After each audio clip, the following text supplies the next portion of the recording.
Selamat pagi semua anak-anak. Pada hari ini kita akan mempelajari mata pelajaran sejarah Indonesia. Baik, Bapak lihat semua sepertinya hadir semua ya. Oke, Bapak undang semua anak-anak berdiri. Sebelum kita mulai pembelajaran, ada baiknya kita berdoa. Berdoa menurut agama dan kepercayaan masing-masing. Berdoa dimulai.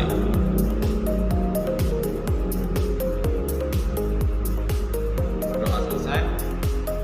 Masih berdiri anak-anak. Sebelum kita mulai mata pelajaran kita menyanyikan lagu nasional, yaitu lagu Indonesia Raya.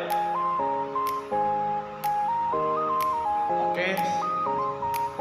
Pada hari ini kita akan belajar sejarah tentang pada masa Orde Lama, di mana kita akan belajar apa-apa saja yang terjadi pada Orde Lama, peristiwa-peristiwa apa yang terjadi pada Orde Lama. Dan kita juga mempelajari latar belakang berdirinya Orde Lama. Oke, baik. Anak-anak mungkin tidak asing dengan namanya Orde Lama. Lama ini terdiri dari ada beberapa peristiwa di mana latar belakang munculnya. Pertama yaitu gerakan 30 September atau di peristiwa diingat dengan namanya gerakan 30S, di mana terjadi penculikan kepada 7 jenderal pada malam hari dibantai di Lubang Sumur Buaya. Berikutnya yaitu ada operasi pemulihan keamanan, di mana TNI di bawah Maijen Soeharto mengambil tindakan menumpas 30 SPKI, di mana Soeharto di sini ingin membasmi para pemberontak PKI, orang yang terlibat pada masa itu. Dan kita lari lagi ke 1996, di mana di situ keluarnya Super Semar atau surat pada 11 Maret, di mana isi surat itu diberikan oleh Presiden Soekarno kepada Soeharto, di mana Presiden Soekarno memberi mandat kepada Soeharto untuk mengambil keamanan negara atau stabilitas dalam keamanan. Itu 1967, di mana Presiden Soekarno itu dilengsarkan dan Soeharto diangkat sebagai presiden pada tahun 1967. Dan apa saja kebijakan yang dilakukan oleh Presiden Soeharto pada masa lama, itu ada namanya kebijakan dui fungsi ABRI, yang dimana dui fungsi ABRI ini TNI Polri memiliki wewenang ganda atau dui fungsi ganda, di mana pertahanan keamanan sosial politik ABRI mendapatkan kursi di DPR dan MPR, di mana mereka mendapat kursi ini tanpa ada pemilu atau pungutan suara dari pihak-pihak lainnya. Di berikutnya itu ada program P4. Apa P4 ini isinya? Yaitu pedoman penghayatan dan pengalaman Pancasila atau program indoktrinasi Pancasila bagi seluruh warga-warga negara, di mana program ini menanamkan kepada pihak-pihak atau masyarakat itu tentang jiwa Pancasila, menanamkan kepada semua masyarakat tentang Pancasila. Berikut ada fungsi partai politik, di mana ini sebuah kebijakan oleh pemerintahan Soeharto kepada partai-partai yang ada di situ, di mana ada 9 partai yang difungsikan menjadi 3. Apa saja partainya? Yaitu Golkar, PBB, PDI, bertujuan untuk menyederhanakan sistem politik dan mengontrol oposisi. Jadi tujuan Soeharto ini agar meminimalisir oposisi melalui menekan semua partai-partai yang tidak mendukung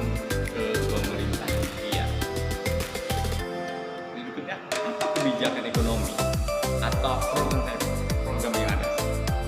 Ya, pada masa itu Soeharto membuat namanya program Replita, di mana program Replita ini menjadi 3 tahap. Di mana tahap pertama yaitu tahun 1969 sampai 1974, di mana sandang pangan infrastruktur dasar membangun lumbung-lumbung padi atau tahan pangan untuk meminimalisir mana kekurangan pangan pada saat itu dan infrastruktur dasar itu.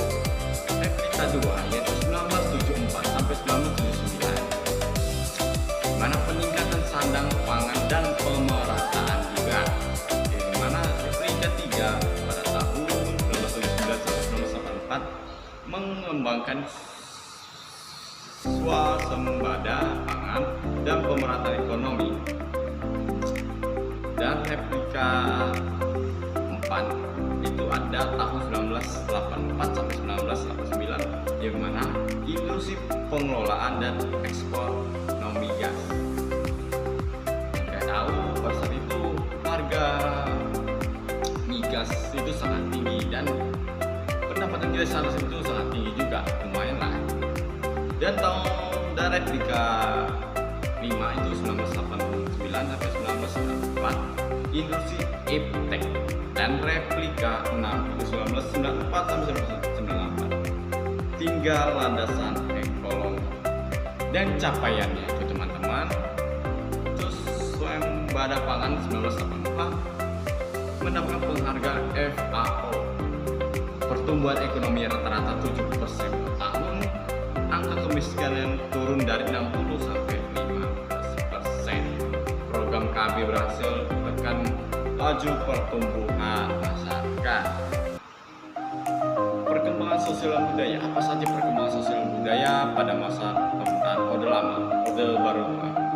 Perkembangan itu KB keluarga berencana itu sangat berhasil menekan tingginya angka kelahiran Indonesia pada saat itu, di mana program ini mengendalikan kelahiran nasional, berhasil menurunkan TFR dari 5,6 juta pada tahun 1971 menjadi 2,2 juta penduduk tahun 1990. Apalagi saat itu adalah pendidikan, di mana SD Impres dibangun masif, wajib belajar 6 tahun, angka belai huruf meningkat signifikan.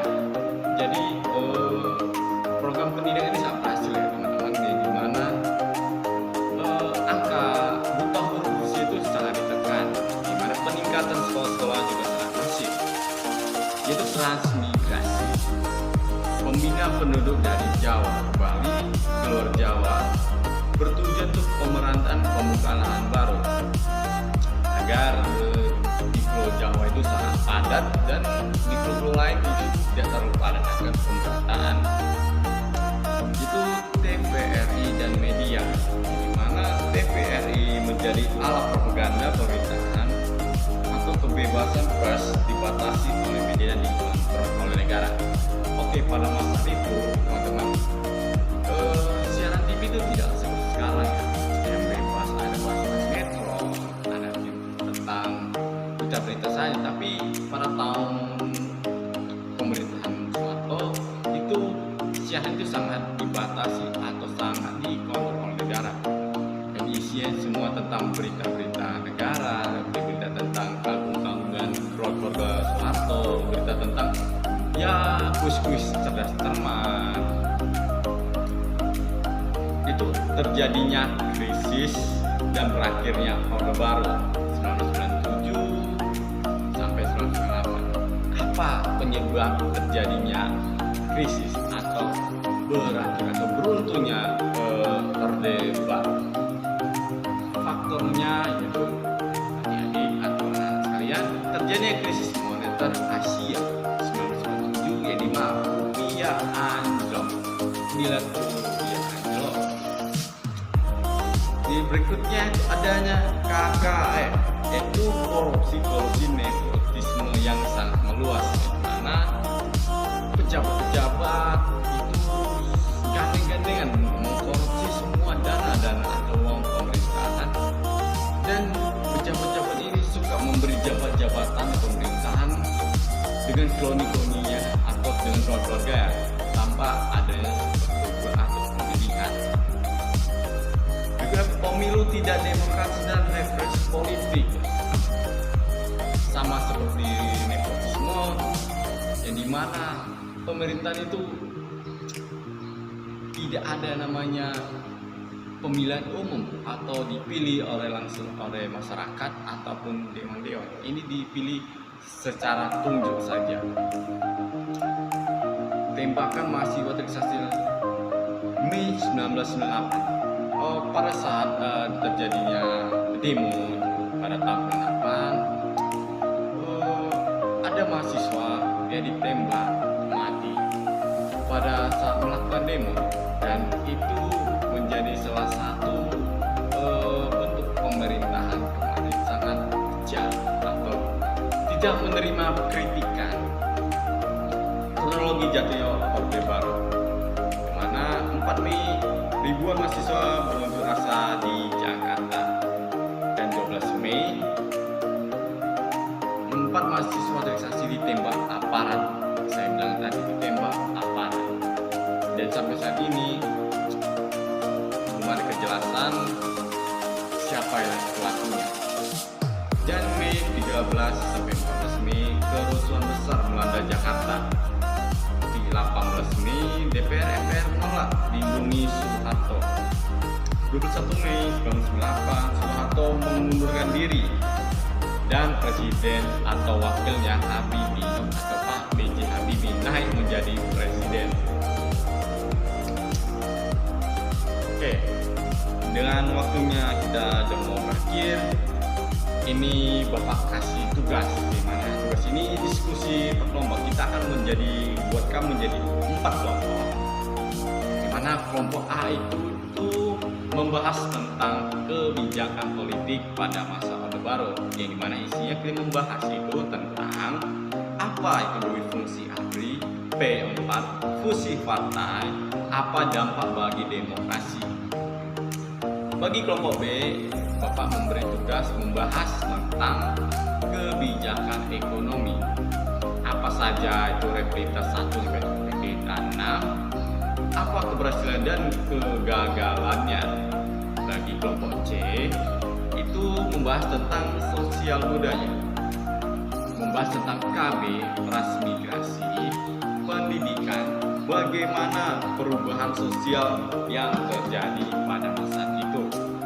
Dan kelompok D itu membahas tentang krisis dan keruntuhan Orde Baru, di mana membahas tentang faktor yang menyebabkan Orde Baru ini runtuh pada tahun 1998. Atas perhatiannya. Jika ada salah kata, Bapak mohon maaf. Sekian dan terima kasih, dan sampai jumpa di les berikutnya.